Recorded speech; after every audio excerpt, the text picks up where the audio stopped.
You live in Dandytown with all your favorite dandy characters like Desperate Dan, Percy Payne, Beryl the Peril, Winker Watson, Corky the Cat, Brain Dwayne, and many, many more.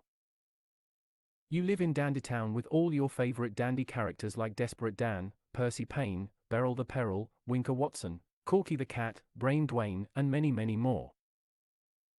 And today we got first class in vanilla and strawberry ice cream. You feel the cool air on your skin as you step outside of your house and into the bustling street of Dandytown.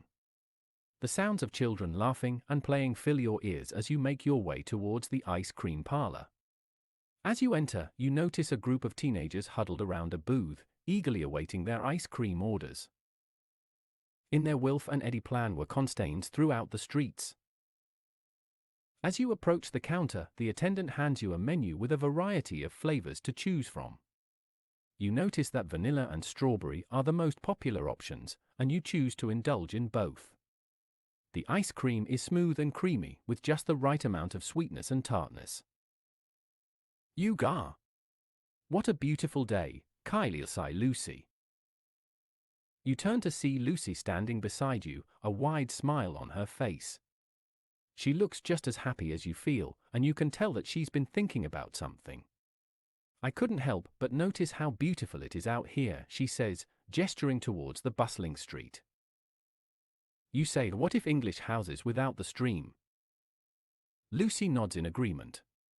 It's a shame to see them go, don't you think, she says, her eye scanning the street. But I guess it's inevitable, especially in a town like Dandytown. We all have to move on eventually. You both watch as a family of three, dressed in fancy clothes, walk by. Lucy explains, I was vanilla, a yellow colory dull. Lucy nods in understanding. Yes, the yellow is a nice color for vanilla ice cream, isn't it? But I think the real reason for choosing it was the sweet and tart combination. She takes a sip of her own ice cream and lets out a contented sigh. It's just so delicious, she says, smiling at you. Wilf and Eddie sneaking into the mall shopping at doorway. As you finish your ice cream, you notice Wilf and Eddie sneaking into the mall, their faces obscured by a hood. You follow them down the crowded aisles, trying to keep a safe distance. The sounds of people chatting and laughing fill your ears as you try to stay unnoticed. Gasps Kylie. Lucy, what's that? Lucy looks at you in confusion, her eyes widening. What's what, Kylie? She asks, looking around nervously. You point to a small group of people standing by the entrance to the mall. There's Wilf and Eddie, you exclaim. They're going to the movie theater. Wilf and Eddie watch the cinema with Desperate Dan and the Cactus Man. You watch as Wilf and Eddie make their way to the cinema, their faces still obscured by the hood. You can see Desperate Dan and the Cactus Man sitting in the back row, eagerly awaiting the movie's start. As the movie begins, you join them in the theater, feeling a sense of excitement and anticipation building within you. Snickers Wilf. It was funny-looking cactus. You chuckle at Wilf's comment, feeling a warmth spread through your chest. The movie continues to unfold before you, and you find yourself laughing at the silly antics of the characters on screen. As the credits roll, you head out of the theater with the rest of the group, eager to continue the adventure of Dandytown. Kylie and Lucy told out of the massive Dandytown village you're marched. As you make your way through the crowded streets of Dandytown, you are surprised to see a group of people marching towards you. You recognize them as members from the Dandytown village, a community dedicated to helping those in need. They approach you with purpose, and you realize that they have something important to say.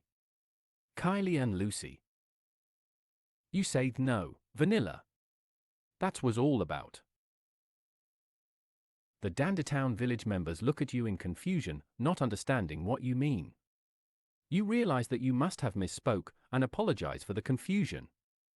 The members nod understandingly and continue on their way, leaving you and Lucy alone once again. You smile to yourself, feeling grateful for the wonderful people in this town. That's it, angry Kylie, we must phone officier bodyguard, think perhaps. You catch yourself mid-sentence, realizing that you might be getting too angry. You take a deep breath and try to calm yourself down. That's enough, Kylie, you say, looking at her with concern. Let's not do anything rash. You turn to Lucy, who seems just as concerned. You say a Mr. Bodyguard rings the telephone. You and Lucy exchange a worried glance, knowing that you need to find a way to resolve this situation. You make your way to the nearest payphone and dial the number for Mr. Bodyguard. After a few rings, a gruff voice answers. Mr. Bodyguard speaking, you hear him say, "What can I do for you?" You rush in the mall out of there, crossly Wolf, we being robbed. You explain the situation to Mr. Bodyguard, describing how Wilf and Eddie were caught in the middle of a robbery at the mall.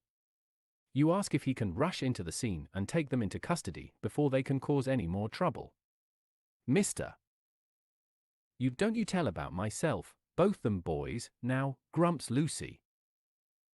You hear Mr. Bodyguard's response, which sounds like he agrees with your plan. Understood, we'll be there immediately, he says before hanging up. You watch as Wilf and Eddie are escorted away by Mr. Bodyguard and his team, relieved that they won't be causing any more trouble. There you are, explain Mr. Bodyguard, you'll been go to jail. You turn to Mr. Bodyguard, feeling grateful for his quick response. Thank you so much, you say, feeling relieved that Wilf and Eddie will be taken care. I don't know what we would have done without you. Mr. Bodyguard grunts in response, clearly not impressed with your gratitude. You say I was appear this quickly that Cactus Man was frighted prickly cactus. You chuckle at the memory of Wilf and Eddie being frightened by the prickly cactus they were carrying. I can't believe you were actually scared of a prickly cactus, you say, shaking your head in amusement. Mr. Bodyguard rolls his eyes, clearly not amused by your joke. You realize that you must tread carefully around the gruff Mr. You girls! Anger Wilf or I'll get you for this. You turn to Wilf, feeling a surge of anger towards him for his earlier outburst. Girls, you say firmly, taking a step towards him. I know we're all friends here, but let's try to keep things civil. Wilf scowls at you, clearly not pleased with your response. You Kylie and Lucy laughed, smiled quite flutter was harmless. You and Kylie and Lucy exchange a quick smile, knowing that Wilf is too hot-headed to keep calm. You continue on your way, feeling grateful for the friendly atmosphere in Dandytown. As you walk, you notice a group gathered around a street performer. The performer is juggling flaming torches, sparks flying everywhere. You in the moment, when you get home safety. You continue on your way, feeling grateful for the warm sun on your skin and the bustling streets. As you approach your home, you feel safe and secure, knowing that you are surrounded by the people who care for you. You take a deep breath and prepare yourself for the night ahead, feeling excited for what tomorrow will bring. You at night, Lucy and Kylie rush into bed and rest both snores. You crawl into bed, feeling exhausted from the day's events. Kylie and Lucy join you, snoring softly. You close your eyes, feeling the warmth and comfort that surrounds you. You drift off to sleep, feeling grateful for the wonderful people in your life. And that was the story about Kylie and Lucy gather nasty bad boys. The next morning, you wake up to the sound and banging on your front door.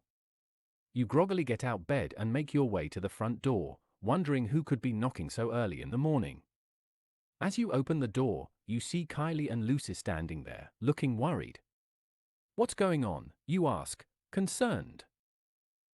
You say good night, Lucy. You smile at Kylie and Lucy, feeling relieved that they're here.